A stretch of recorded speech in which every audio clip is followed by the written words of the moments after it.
Hello everybody, this is Lara from Pure Elliott Wave with your Monday to Friday update for Bitcoin, Ethereum and XRP. Well, Monday to Friday, except yesterday I had to go out in the evening and I just ran out of time to get this video done for you. It does take me over an hour from beginning to end when I publish it, and editing takes a while. I had spent my day doing analysis for my membership at Pure Elliott Wave. They have to come first. Yesterday, price made a new all-time high, but on an intraday basis, not on a closing basis.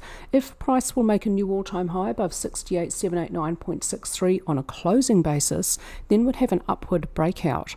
Once we have that, I expect energy to be released to the upside. I will be expecting an increase in volume, momentum, and range as a measure of volatility. I am expecting an increase in all of these things as Bitcoin moves through the middle and toward the end of a parabolic growth curve. At the end, I'm going to be expecting vertical upward movement for 2, maybe even up to 5 weeks.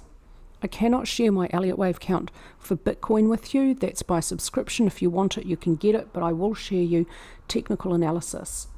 So here is the previous all-time high. Crypto Compare data has it at 68,789.63. Let's take a look at the daily time frame. So the close for the 4th of March for Monday is 68,338.64. It hasn't closed to a new high, but for the 5th of March so far the high is 68,799.76. It has made a new high today so far, and I was expecting new highs early to mid-March, and last week I said looks like early March, and here we are. It's still finding resistance about 68,800. We may see a little pullback or consolidation here before it can gather strength to break through and close to new highs.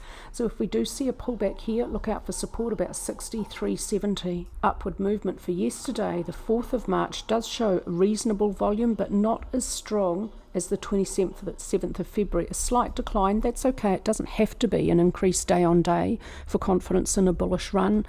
Sometimes you see a few days with a little decline as it has a wee pause, and that may be what's happening here. Normal behaviour in a healthy bullish run. ADX is telling us the upward trend is now very extreme, but not as extreme as it can get for this market. It can reach above 80. So far, ADX is only just above 50. RSI is overbought. There is no short-term bearish divergence to note, so no danger of a bigger consolidation or pullback developing here. Money flow is also overbought, and as I keep saying, I'm not going to identify divergence here. You have to wait for a pivot to develop first. We do have a red session today and tomorrow. We want at least 2 downward sessions in order for confidence in a pivot. When we see a pivot on price and money flow, then I will identify divergence. It would be premature to do so now. It may just disappear. ATR is showing beautifully a very strong increase in volatility. It is now stronger than what we saw back in January this year, and that's exactly what I was expecting. Bitcoin is forming an exponential growth curve. It's had a low, slow basing start. It took about a year. It's gathering momentum, moving through the middle, and then it's going to explode at the end. Previously, when prices broke into new all-time highs, it's been a few months of further upward movement before that bullish run has come to an end. And it's the end of the bullish run where you see the greatest profits, because that's when price moves the greatest distance in the shortest amount of time, and it tends to end with strength. So right at the end, that's why you don't often see bearish divergence between price and RSI or price and money flow, particularly for a third wave. Third waves will end with strength and blow off tops, so we may not necessarily see short-term bearish divergence right at the end. I'm going to give you a full rundown of Ethereum's Elliott Wave count today and have a look at the bigger picture for this one.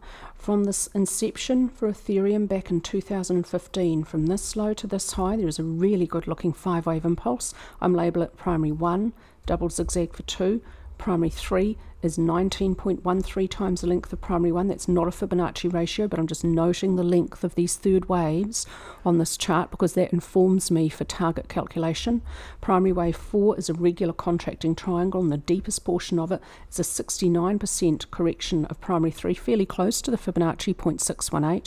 Primary 2 was a 73% correction of 1, and then primary wave 5 is 195.39, longer than 2.618, the length of primary 3.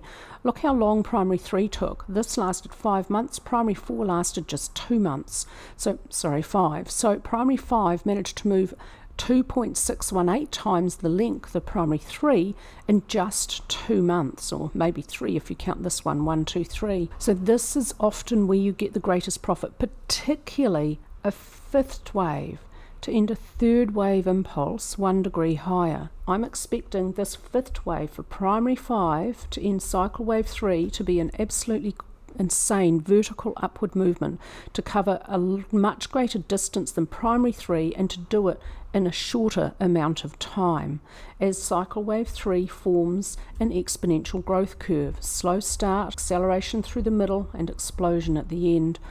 I've got some ballpark figures here for how long, where primary wave 3 and cycle wave 3 may end, and note that these numbers for cycle 3 don't work with the numbers for primary 3. That's okay, they're not targets. And when we get toward the end of these third waves, then I'm going to start to use lower degrees to calculate these targets for you. The first number is 11.09. That's an extreme Fibonacci ratio, and I'm choosing that one for Ethereum 3. It's the closest Fibonacci ratio that we can see to this number, 19.13.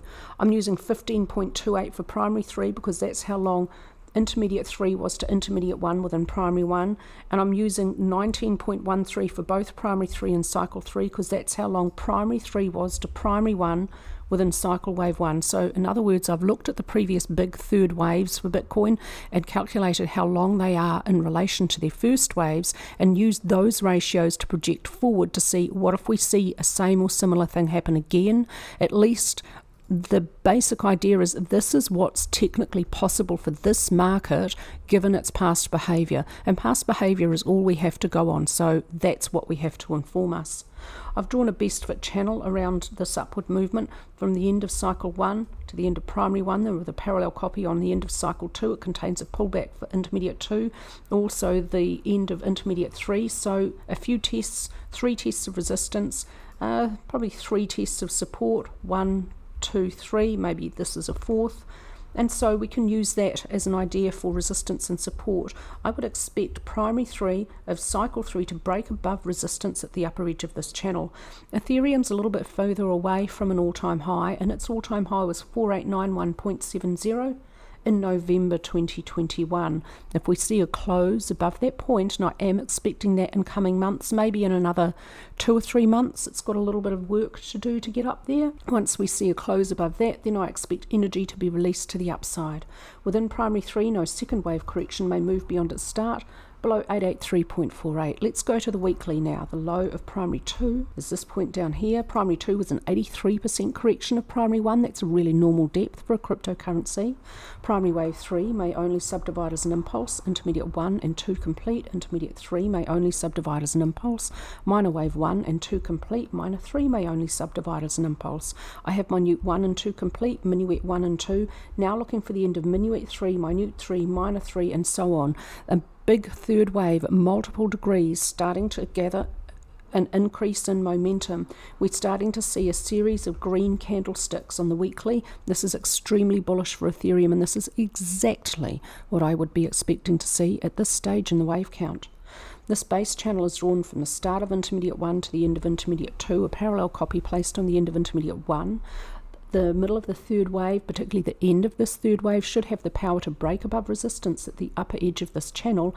Before it gets there, though, it may find a little bit of resistance, a bit of a pullback or consolidation. We might see that, we might not. It might just have the power to break straight on through. After it's broken through, by closing above it, expect maybe a day or so of moving up and away, and maybe a quick back test of support. Might just be a lower candlestick wick that may just test support before it moves up and away with strength. Here's some ballpark figures for intermediate 3 using the same targets, 11.09, 15.28 and 19.13. And again, not all of these numbers work with the higher numbers for primary 3 and cycle 3, and that's okay because these are just ballpark figures. I'm not considering them as targets for my own investment in Ethereum. Within minor wave 3, if I've got this wrong, and if minute 1 and 2 are yet to complete, then minute 2 may not move beyond the start of 1 below 1521.78. Draw an acceleration channel around most recent upward movement from the end of minute 1 to the last high. Place a copy on the end of minute 2. Keep redrawing that channel as price moves higher, and use the lower edge for support for pullbacks along the way up. Let's go to the daily. We're going to go from the, I think, the high of minuet wave 1. Nope, the low of minuet 2. So Go back to the weekly to orient yourself if you need to. But here we're looking at the middle of a third wave, and I'm suggesting it could possibly have passed at the end of February. This is possible. So I've got within this third wave, I've got another 1, 2, and now a third wave continuing on higher. It can't be over there because then it would be shorter than the first wave. Well, okay, technically it could be over there, but that would be really unusual. It's extremely likely for these third waves that almost all of them are going to be long extensions. Sometimes the third wave is a little bit longer than the first, and it's the fifth wave which is a really long, strong extension. And so for that reason, I'm considering that sub-minuet 3 could be coming to an end soonish. And then we'll see sub-minuet 4 may not move into wave 1 price territory, so for the short term, the invalidation point could be at 3032.5. And then sub-minuet 5, I'm expecting, could be quite a long, strong extension. So minuet 3 may end with a lot of upward strength. So there will be little pullbacks and consolidations, and Elliott Wave puts that in structure, and it will be fourth wave. So I'm expecting 1, could be really brief. This one could be over within a day. Minuet 4 might last a day or so. Minute 4 might last a day or so. Minor 4 may last 1 day to maybe a couple of weeks. Intermediate 4, that's the next big one I expect to turn up, probably last a couple of weeks if not a bit longer.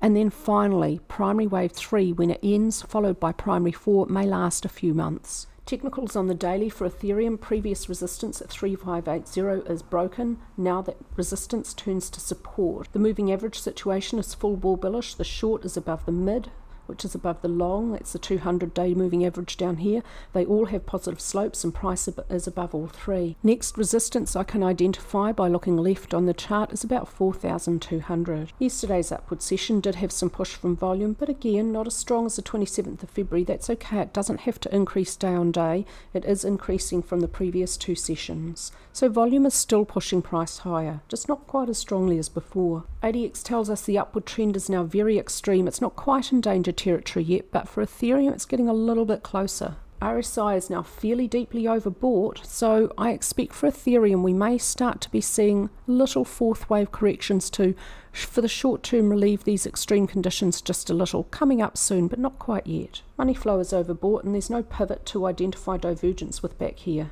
ATR continues to show a strong increase in range as a measure of volatility. Both volatility and volume have returned to this market. Excellent to see, and these are hallmarks of a bull market, a bullish run, and you don't see this strongly in bear market rallies. So that's one reason this classic analysis strongly supports the Elliott Wave count. That's a reason why I've bought and held Ethereum for some years now, and I have confidence it's going to make new all-time highs, and I'm looking to sell at the end of one of these big third waves, either primary 3 or cycle 3, depending on when they end. This is my main Elliott Wave count for XRP, slightly changed today. Instead of seeing a diagonal unfolding that just doesn't look very likely anymore, it looks like it's an impulse. From this low to this high, I can see a 5-wave structure. This may be minuet 1, minuet 2 a zigzag, minuet 3 beginning with a leading expanding diagonal for sub-minuet 1. I've checked the subdivisions here on the hourly chart. A relatively brief shallow correction for sub-minuet 2, so a little bit odd following a leading diagonal, but yes, entirely possible. Sub-minuet 3 may be beginning with a series of overlapping first and second waves. If this Elliott Wave count is correct, it expects XRP is going to have quite a strong upward couple of sessions or so to resolve the middle of a third wave, but the middle of the third wave for minute wave 1 still ahead. For XRP, my Elliott Wave count is also very bullish, but not as immediately bullish. This is just a first wave, not the middle of the big third wave that I'm seeing here.